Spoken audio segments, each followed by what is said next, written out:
எனது அருமை தாய் தந்தையருக்கும் என் உள்ளம் கனிந்த ஆன்மீக அன்பர்கள் அனைவர்களுக்கும் என் வணக்கத்தையும் வாழ்த்துக்களையும் தெரிவித்துக் கொண்டு இன்ற மாதம் சரிங்களா, இன்றைய தேதியில் என்ன பார்க்க போகிறோம் அப்படின்னு பார்த்தீங்கன்னா ஆவணி மாதம் சரிங்களா. ஆவணி மாதத்துக்குரிய ஒரு சிறப்பான தருணங்கள் நிகழ்ச்சிகள் என்னென்ன இருக்குது, 12 ராசிக்காரர்களுக்கு என்ன விதமான பலன்கள் இருக்க போகுது அப்படின்றத இந்த வாட்டி நம்ம பார்க்க போகிறோம் இந்த மாதம் சரிங்களா.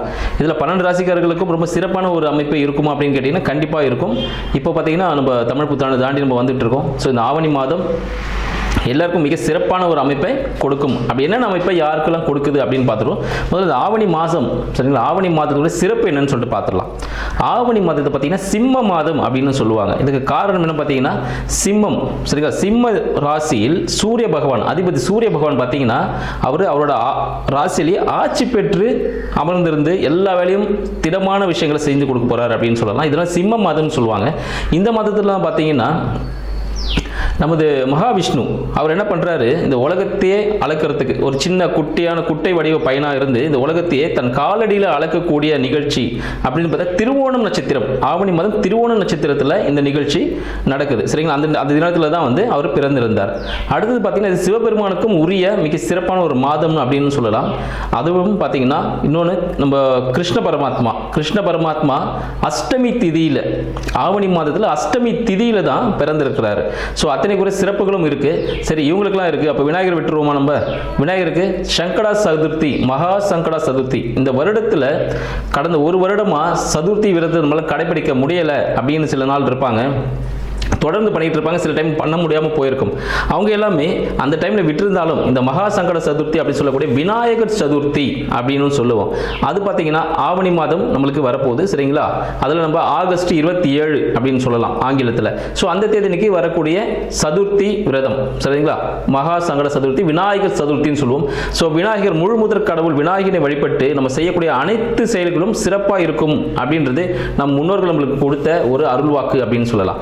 இத்தனை மிக்க சிறப்பான ஆவணி மாதம் நமக்கு 12 ராசிக்காரர்களுக்கும் எந்த விதமான பலன்களை கொடுக்க போகிறது அப்படின்ற விஷயத்தை நம்ம தனித்தனியா பார்த்துருவோம். இதில் யாருக்கெல்லாம் சிறப்பாக இருக்கு, என்னென்ன முன்னெச்சரிக்கை நடவடிக்கைகள் யாரெல்லாம் எடுத்துக்கணும், யாருக்கெல்லாம் தனவரவுகள் அதிகமாக இருக்கு அப்படின்ற விஷயத்தையும் நம்ம தெளிவாக பார்க்க போறோம்.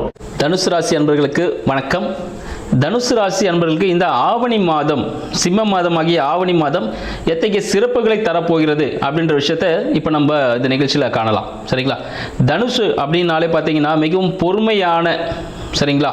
பொறுமையான சாந்தமான எதையும் யோசித்து செய்யக்கூடிய சுபாவம் உடையவர்கள் அப்படின்னு சொல்லுவாங்க. இந்த தனுசு ராசி அன்பர்கள் இவங்க பார்த்தீங்கன்னா எப்பவும் எதையும் சிந்திச்சு செயல்பட்டு மற்றவங்களுக்கு அறிவுரை கூறக்கூடிய இடத்துல இருப்பாங்க அப்படின்னு சொல்லலாம்.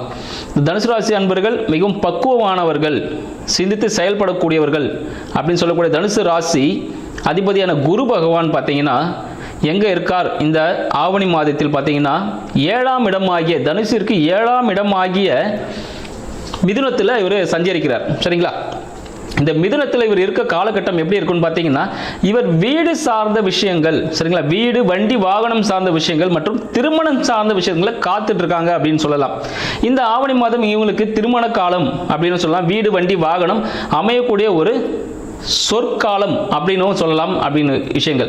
இதில் இவங்க என்னெல்லாம் பண்ணலாம், இவங்க தாயாருக்கு என்ன நடக்கும் அப்படின்னு பார்த்தீங்கன்னா இவர் தாயாரை சார்ந்த நிலப்புலன்கள் இவரை வந்து சேர்வதற்கான காலகட்டம்னு சொல்லிக்கலாம் சரிங்க. அடுத்தது இவருக்கு திருமணம் அப்படின்னு சொல்லி தள்ளி போய்கிட்டே இருந்தால் இந்த காலகட்டம், இந்த வரப்போகிற ஆவணி மாதம் இவருக்கு திருமணத்தை நடைபெற்று தரக்கூடிய ஒரு மாதமாக திகழப் போகிறது அப்படின்னு சொல்லலாம். சரி, இவரோட செயல்பாடுகள் எப்படி இருக்கும்? இவர் ரொம்ப ஒரு கரடு முரடான சில விஷயங்கள் சரிங்களா. இவர் நிறைய யூடியூப் சேனல்ஸ் பார்க்குறவராக இருப்பார், நிறைய ஷார்ட்ஸ் பார்க்குறவராக இருப்பார். ஒரு டெரர் மூவிஸ்னா ஃபர்ஸ்ட் ஷோ போயிடுவார். இது மாதிரி விஷயங்களை அவங்க செஞ்சுட்டு இருப்பாங்க. இவங்களோட முயற்சிகள் எல்லாமே ஒரு சக்ஸஸ் கொடுக்கக்கூடிய, ரொம்ப ஃபாஸ்ட்டாக பண்ணக்கூடியவங்க விஷயங்கள் எல்லாமே. இந்த ஆவணி மாதத்தில் இவங்க செய்கிற செயல்கள் எல்லாமே இன்னைக்கு ஆரம்பிச்சா உடனே நாளைக்கு முடிஞ்சிடணும், உடனே ரிசல்ட்டை பார்க்கணும் அப்படின்ற ஒரு மனப்பக்குவத்தில் இவங்க இருப்பாங்க அப்படின்னு சொல்லலாம். இவங்களுக்கு அடுத்தது பார்த்தீங்கன்னா இவங்களுக்கு படிப்புலாம் எப்படி இருக்கும் அப்படின்னு பார்த்தீங்கன்னா படிப்பு கொஞ்சம் மந்த நிலையில் தான் இருக்குங்க சரிங்களா.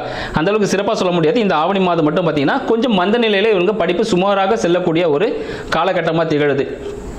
இவரோட தந்தை, சரிங்களா, தந்தை தாய் அப்படின்னு பார்த்தீங்கன்னா தாய்க்கு ஒரு நல்ல விஷயங்கள் நடக்கக்கூடிய ஒரு காலகட்டமாக இருக்கு.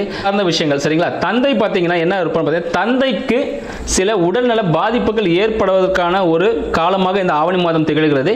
இவருக்கு பார்த்தீங்கன்னா தந்தைக்கு என்னன்னா ஒரு உடல்நிலை சார்ந்த உபாதைகள், ஒரு சின்ன ஒரு ஆப்ரேஷன்ஸ் நடக்கக்கூடிய ஒரு காலகட்டமாக பார்த்தீங்கன்னா இந்த ஆவணி மாதம் திகழ்துன்னு சொல்லலாம். ரொம்ப பெருசில் சின்ன சின்ன விஷயங்கள் தான் இருக்குது. அதுலேயும் பார்த்தீங்கன்னா இவரோட கடன்கள் ஏதாவது இருக்குது, தீரக்கூடிய கடன்கள், சரிங்களா. இதுக்கு முன்னாடி தீர்க்க முடியாத அளவுக்கு அந்த கடனாக இருந்திருக்கும். ஆனால் இந்த காலகட்டத்தில் பார்த்தீங்கன்னா அதெல்லாம் ஈஸியாக தீர்க்கக்கூடிய ஒரு அளவுக்கு மிக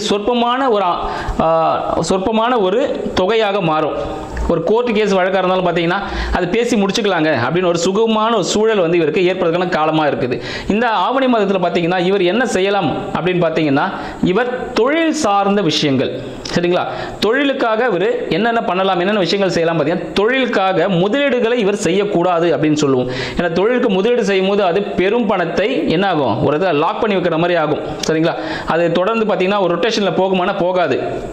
ஒரு இன்வெஸ்ட்மெண்ட் தொழிலில் பண்ணார்னா அது ஒரு இடத்துல முடங்கி தான் இருக்கும். இந்த ஆவணி மாதம் அந்த அளவுக்கு பார்த்தீங்கன்னா அவரை கொஞ்சம் முடக்கக்கூடிய விஷயங்களை தரக்கூடியது. ஆனால் தொழில் இன்வெஸ்ட்மெண்ட் பண்ண வேண்டாம் அப்படின்னு சொல்லுவோம்.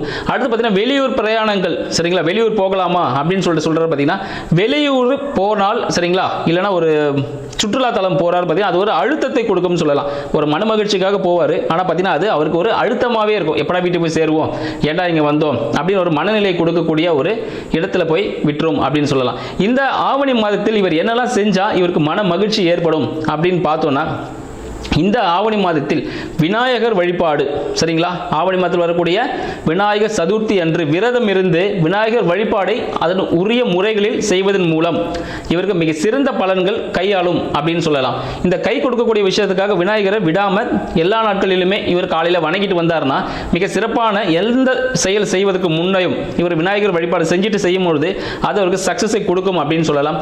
தாயிடம் ஆசீர்வாதம் கண்டிப்பாக இவங்க வாங்கணும். இந்த ஆவணி மாதத்தில் மற்ற எப்போ வாங்குறாங்களோ இல்லையோ தினமும் இந்த ஆவணி மாதத்தில் தாயிடம் ஆசீர்வாதம் மனப்பூர்வமாக அம்மா எனக்கு மன்னிச்சிருங்க, நான் தெரியாமல் பண்ணிட்டேன். அம்மா இருந்தாங்கன்னா சாஷ்டாங்கமாக காலில் வந்து ஆசீர்வாதம் வாங்கிக்கலாம். அம்மா இல்லைனா மனப்பூர்வமாக மனசுக்குள்ளே சொல்லிட்டு என்னை மன்னிச்சுக்கங்க, உங்களை கஷ்டப்படுத்திருக்கேன்னு சொல்லிட்டு அவட மனதார ஆசீர்வாதம் மன்னிப்பு கேட்டு ஆசீர்வாதம் வாங்குவதன் மூலம் எல்லா செயல்களும் சக்ஸஸ் அடையலாம் அப்படின்ற விஷயத்தை உங்களுக்கு தெரிவிச்சுக்கிறேன். நன்றி, வணக்கம்.